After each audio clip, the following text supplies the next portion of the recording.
How do we learn lessons from history and at the same time look forward? I think about the legacy of trade policy, for instance, and the quality of the discourse we're having now about trade policy, what trade allows us to do, what it makes more difficult to do. How do you get beyond grievances about the past and look ahead to the way the global economy is changing? Well, I certainly think you have to recognize it is a global economy first and foremost, and there seems to be almost a questioning of that. I don't think that's in dispute, or it shouldn't be. I think the data is pretty clear.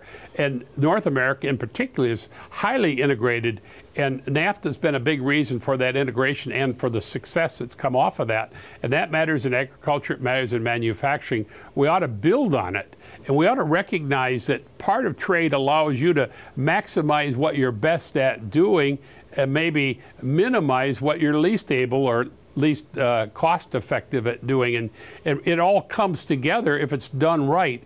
I think one of the things in trade they ought to be focused on, and it ought to be right at the top list, is how do you protect intellectual property? And that's a bigger challenge, it seems to me, than worrying is there 1 year to the next a slight imbalance in trade, or is manufacturing in deficit while services are in surplus. I mean, some of that's, you get into that math, it gets a little fuzzy, but there are some fundamental things that we ought to do in trade. You ask another important part of that question, learning from the past.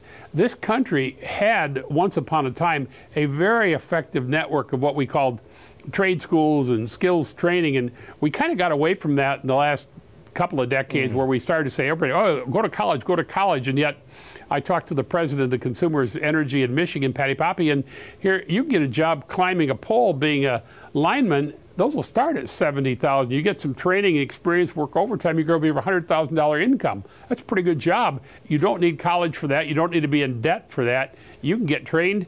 You can go to work. And there are those kinds of jobs throughout the economy, but we're not telling younger people what they are. And we're also, I think, not doing a good enough job with that 20-year-old, 30-year-old who needs to maybe be retrained or didn't do well. And the other thing is, don't drop out. Got to stay in school. Governor Engler, I heard you talking about trade policy, talking about modernization, dare I say improving existing trade agreements. If we were to see NAFTA terminated, would that constitute a failure to you? Do you think that'd be a failure if that agreement were to go away?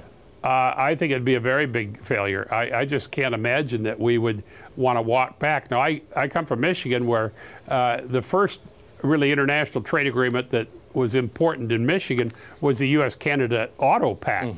And then building off of that, ultimately we ended up with NAFTA. And you can make an argument that NAFTA has been responsible for saving the automotive industry in the U.S. because of the way we've integrated now across borders, and it's allowed us to compete with other regions in the world. I almost think that's beyond challenge. And some of the talk is very, very careless, and I think the members of Congress